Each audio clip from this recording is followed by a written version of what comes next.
Egypt की valley of the Kings में से जब इजिप्शियन किंग टूटनखामुन के खजाने से भरा हुआ टॉम डिस्कवर किया गया तो इस खबर ने पूरी दुनिया में हलचल मचा दी थी। 26 फीट पहाड़ के अंदर छुपा हुआ ये टॉम 3000 सालों में पहली बार खोला गया था, जिसके अंदर लातदाद खजाने और किंग टूटनखामुन की मम्मी भी मौजूद थी। इस टॉम में से मिलने वाला सोना बिल्कुल प्योर था और इसका टोटल वजन 1,03,000 तोला सोने के बराबर था, जो तकरीबन एक टोयोटा गाड़ी के वजन के बराबर बनता है। वैसे तो इस टॉम से मिलने वाला तमाम खजाना और गोल्ड प्राइसलेस है, लेकिन अगर एक एस्टिमेट लगाया भी जाए तो आज के दौर में इसकी कीमत 5.5 अरब रुपयों के बराबर है।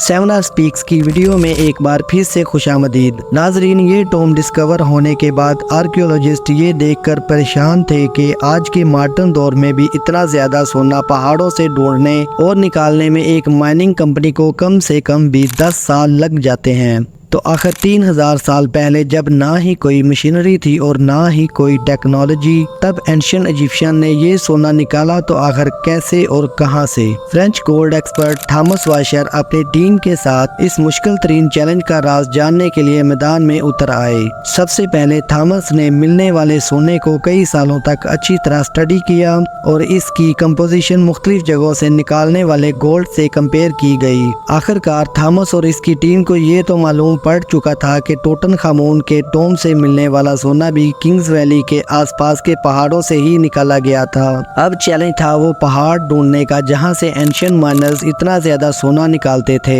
लेकिन ये टास्क कोई हल्का फुल्का टास्क नहीं था। किंग वैली के गिर्द हजारों पहाड़ मौजूद हैं और ये जानना कि सोना कौन से पहाड़ से निकाला जाता था, ये वाकई एक इंतहाई मुश्किल तरीन काम था। French gold expert Thomas washer अपने एक आर्कियोलॉजिस्ट दोस्त के साथ मिलकर किंग्स वैली से 80 किलोमीटर दूर एक सहरा में पहुंच गया, क्योंकि इस डेजर्ट में कई ऐसे पत्थर मौजूद हैं जिनके अंदर सोने के ज़रात छुपे हैं। इसी वजह से इनका मानना था कि अगर टूटनखामुन की टॉम से मिलने वाला सोना भी इसी डेजर्ट से निकाला गया था तो यहाँ माइनिंग ऑपरेशन के कोई न कोई निशानात जरूर मिलेंगे।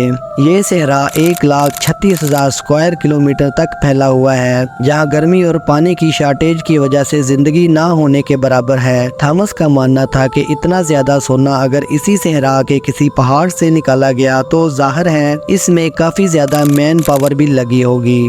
थॉमस और इसका साथी इसी खोज में सहरा के अंदर जाते रहे। इस बंजर सहरा में कई घंटों तक सफर करने के बाद काफी अंदर जाकर इनको पहाड़ के नीचे एक अजीब मंजर देखने को मिला। करीब जाकर मालूम पड़ा कि ये एक कदीम जमाने का कुआं था जो पूरी तरह से खुश्क पड़ा हुआ था। ये बात तो जाहिर थी कि ये कुआं किसी दौर में यहाँ से गुजरने वाले काफिलों को पानी फराहम करता था, लेकिन हैरत अंगेज तौर पर यहाँ कुछ और भी था जो इस कुएं से भी ज्यादा इम्पोर्टेंट था। जी हाँ, थॉमस और इसके साथी को यहाँ एक पुराना कमरा भी बना हुआ मिला जो अंदर से एक इबादत गाह का मंजर पेश कर रहा था। इस कमरे की दीवारों पर और छत पर काफी मेहनत से पत्थरों पर कार्विंग करके पेंटिंग्स बनाई गई थी। जब इस आर्ट वर्क को गौर से देखा गया तो इसमें एक ऐसा राज छुपा था जिसको देखकर यकीन करना मुश्किल था। थॉमस के साथ आया दोस्त जो कि एक आर्कियोलॉजिस्ट था, इसने बताया कि इस पेंटिंग में वही राज छुपा है जिसकी तलाश में हम लोग निकले हैं। पेंटिंग में जाहिर था कि सहरा में बना ये कुआं और रेस्ट रूम इस सहरा का सबसे पहला स्टॉप है, जहां पर एंशियंट गोल्ड माइनर आराम करने के लिए रुकते थे।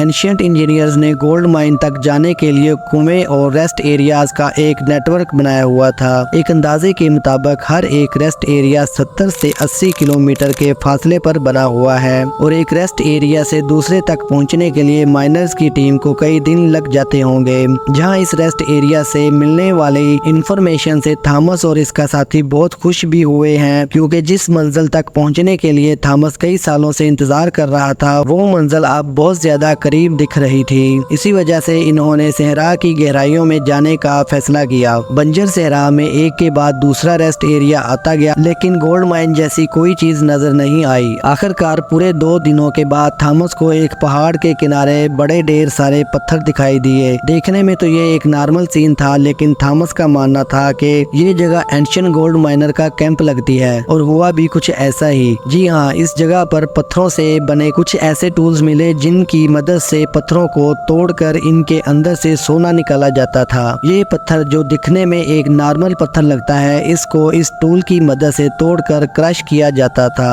और फिर इस क्रश में से सोने के ज़ेवरात अलग किए जाते थे। जब इस जगह मज़ीद सर्चिंग की गई तो यहाँ गोल्ड माइनिंग की कई टूल्स ज़मीन पर पड़े दिखाई दिए। क्योंकि थॉमस को एंशियंट गोल्ड माइनिंग टेक्निक्स के बारे में काफ़ी ज़्यादा जानकारी थी, इस वजह से इसका मानना था कि एंशियंट माइनर्स इन पहाड़ों को खोद खोद कर इनमें टनल्स बनाते थे। इन टनल्स में खास किस्म के पत्थर ढूंढकर इनको इस माइनिंग कैंप में लाया जाता था जहां वो इस वक्त मौजूद हैं। माइनिंग कैंप में मौजूद माइनर्स की दूसरी टीम इन पत्थरों को क्रश करके इनमें से सोना निकालती थी और फिर वो सोना किंग्स वैली में भेजा जाता था। थॉमस को एक एंशियंट गोल्ड माइनिंग कैंप तो मिल चुका था, लेकिन अफसोस इस बात का था कि जिन टनल्स की वो बात कर रहा था ऐसा एक भी टनल इसको दिखाई नहीं दिया। शायद हजारों साल पहले खोदे गए टनल्स कमजोर थे और अर्थक्वेक्स की वजह से ये कोलैप्स हो चुके थे। एक्सपर्ट्स का मानना है कि गोल्ड माइनिंग का ये तरीका बहुत ही ज्यादा मुश्किल है। अगर इस दौर में 100 लोग एक हफ्ते तक गोल्ड माइनिंग का काम करते होंगे तो इसमें से सिर्फ 1 स्पून गोल्ड का इकट्ठा कर सकते होंगे। यानी ये कहना बिल्कुल भी गलत नहीं होगा कि टूटनखामुन की टॉम से मिलने वाला गोल्ड माइन करने में हजारों एंशियंट माइनर्स एक ही वक्त में काम करते थे, लेकिन फिर भी इनको ये टास्क कंप्लीट करने में कई साल लगे होंगे। माइन किया गया सोना छोटे छोटे ज़रात की फार्म में किंग्स वैली में भेजा जाता था, जहां पर एक अलग टीम इनको मुख्तलिफ शेप्स में डालती थी, जिसमें टूटनखामुन का death mask, coffin, statues, jewellery, chairs और गोल्ड चैरियट भी शामिल था। 1922 में जब हावर्ड कार्टर ने ये टॉम डिस्कवर किया था तब इसमें 5000 मुख्तलिफ किस्म की चीजें मौजूद थी। इन तमाम चीजों का कैटलॉग बनाने में ही ब्रिटिश आर्कियोलॉजिस्ट को पूरे 10 साल लग गए थे। उम्मीद है 7R स्पीक्स की ये वीडियो भी आप लोग भरपूर लाइक और शेयर करेंगे। आप लोगों के प्यार भरे कमेंट्स का बेहद शुक्रिया। मिलते हैं अगली शानदार वीडियो में।